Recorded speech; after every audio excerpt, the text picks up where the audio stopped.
छोटे कपड़ों वाली बीवी। अजित एक छोटे कस्बे में रहने वाला सीधा सादा लड़का था। उसकी शादी दिल्ली की रहने वाली सौम्या के साथ हो गई। सौम्या बहुत ही फैशनेबल लड़की थी। अजित की नौकरी छोटे कस्बे में होने के कारण सौम्या भी अजित के साथ छोटे शहर में रहने के लिए आ गई। सौम्या, तुम्हारा ड्रेस कुछ ज्यादा छोटा है, इसे पहनकर यहाँ बाहर मत निकलना। अरे, तुम्हें पता नहीं, मैं दिल्ली की मॉडल लड़की हूँ और मैं तो हमेशा ऐसे ही कपड़े पहनती हूँ। तुम्हारी बात सही है सौम्या, लेकिन इस शहर के माहौल के हिसाब से कपड़े कुछ ज्यादा ही छोटे हैं। ओहो, मुझे नहीं पता था कि तुम्हें मेरे कपड़ों से इतनी प्रॉब्लम है। सौम्या, मुझे तुम्हारे कपड़ों से कोई परेशानी नहीं है, लेकिन अगर तुम ऐसे बाहर जाओगी तो लोग तुम्हें अजीब ढंग से देखेंगे। अच्छा ठीक है, अब तुम ऑफिस जाओ, तुम्हारा ऑफिस जाने का वक्त हो गया है। अजित को लगता है कि शायद सौम्या ने उसकी बात मान ली है। वो ऑफिस चला जाता है।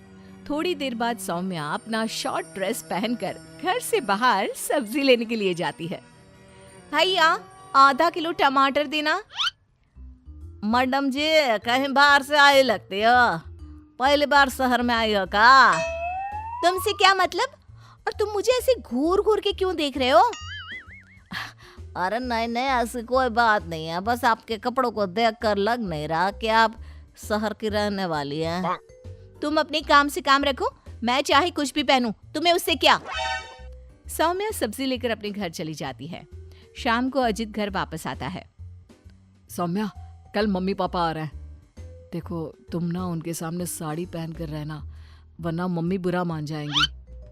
अरे यार, तुम भी ना जब देखो तब मेरे कपड़ों को लेकर परेशान रहते हो। अरे बस 2 दिन की तो बात है सौम्या, उसके बाद तो मम्मी पापा वापस घर चले जाएंगे। अच्छा ठीक है ठीक है। अगले दिन अजित ऑफिस चला जाता है और पीछे से सौम्या के सास ससुर घर पर आते हैं। लेकिन अजित के घर पर ना होने की वजह से सौम्या ने साड़ी नहीं पहनी थी और वही छोटे कपड़ों में वो अपनी सास के सामने आ जाती है। नमस्ते मम्मी जी, पापा जी, कैसे हैं आप? अरे मैं तो आंखें बंद कर लेता हूँ, ये बहू ने कैसे कपड़े पहने हुए हैं। राम राम राम राम राम। अरे बहू, तुमको जरा भी शर्म नहीं आती?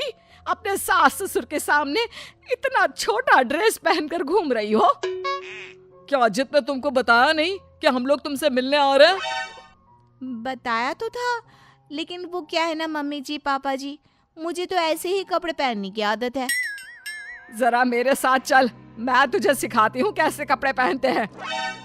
सौम्या की सास सौम्या का हाथ पकड़कर उसे कमरे में ले जाती है और उसकी शॉर्ट ड्रेस के ऊपर जबरदस्ती साड़ी पहना देती है। साड़ी पहनने के बाद सौम्या जैसे ही घर का काम करना शुरू करती है, बार बार जमीन पर गिर पड़ती है। हे भगवान, ये क्या मुसीबत है? ये 5 मीटर की साड़ी पहनकर काम करना मेरे लिए तो बहुत मुश्किल है। क्यों बहू, अब पता चला ना कैसे कपड़े पहनने चाहिए? तो मम्मी जी, आपके कहने का मतलब है कि आप लोगों के सामने मुझे साड़ी पहननी चाहिए? हाँ बहू, तुम्हारी सास के कहने का यही मतलब है। अब आगे से ध्यान रखना। शाम को जब अजीत ऑफिस से लौट कर आता है तो सौम्या को साड़ी में बेहाल देखकर उसे बहुत हंसी आती है। लेकिन अगली सुबह जब सौम्या सोकर उठती है तो उसके कपड़े देखकर अजीत और उसके माँ बाप का सर घूमने लगता है। अरे सौम्या, तुमने ये क्या पहना है? आपकी मम्मी ने साड़ी पहनने के लिए कहा था तो मैंने साड़ी पहन ली। लेकिन सौम्या, तुम्हारी साड़ी तो घुटनों तक ऊंची है, जैसे ये साड़ी ना हो कोई मिनी स्कर्ट हो।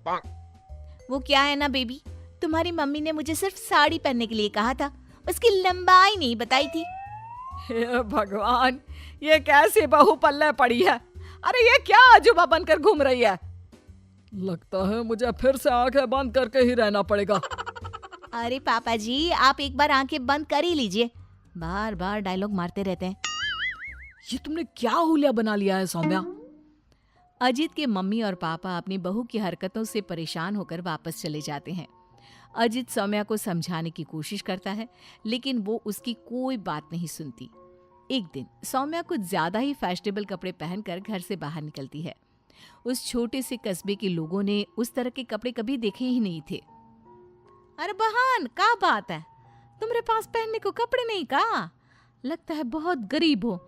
चलो मेरे साथ, मैं तुम्हें अपनी पुरानी साड़ी दे दूंगी। हाँ, पागल हो गई है क्या? ये आजकल का फैशन है, फैशन।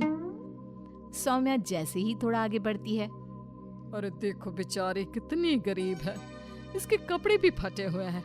लो ये 10 रुपए रख लो। हाँ कोई बात नहीं। अरे मैं कोई भिखारी थोड़ी ना हूँ। कितने अजीब लोग हैं यहाँ के, इनको फैशन का मतलब भी नहीं पता।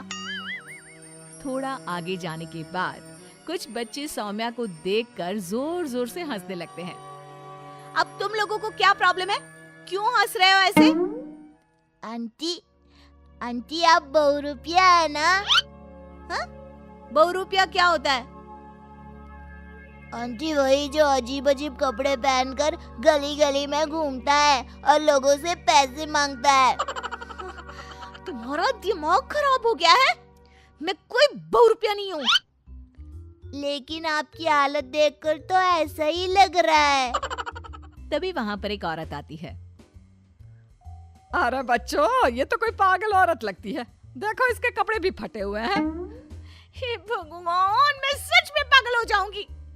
इस शहर के लोग बड़े अजीब हैं। मेरे फैशन को न जाने क्या समझ बैठे हैं। फिर सौम्या अपने घर लौट आती है और जोर जोर से रोने लगती है।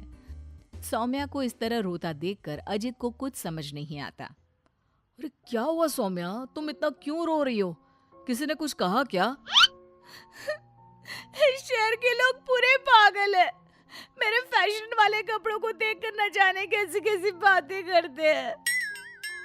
तभी अजीत और सौम्या को घर के दरवाजे पर जोर जोर से खटखटाने की आवाज आती है। बाहर जाकर देखते हैं तो 2-3 औरतें वहां पर खड़ी हुई थी। कौन है आप लोग और क्या हुआ? अरे आपके घर में एक औरत रहती है ना, फटे हुए कपड़े पहनकर घूमती है। हम उसे ले जाने आए हैं। कहाँ ले जाने आए हैं? अरे पागल खाने या फिर महिला सुधार गृह में छोड़ देंगे? लेकिन क्यों? हम उस बेचारी की मदद करना चाहते हैं। उसके पास पहनने को कपड़े नहीं है ना। आप ऐसा नहीं कर सकते। लेकिन क्यों भाई साहब? क्योंकि वो कोई पागल औरत नहीं, मेरी छोटे कपड़ों वाली बीवी है और उसका दिमाग बिल्कुल ठीक है, बस कपड़े थोड़े कम है।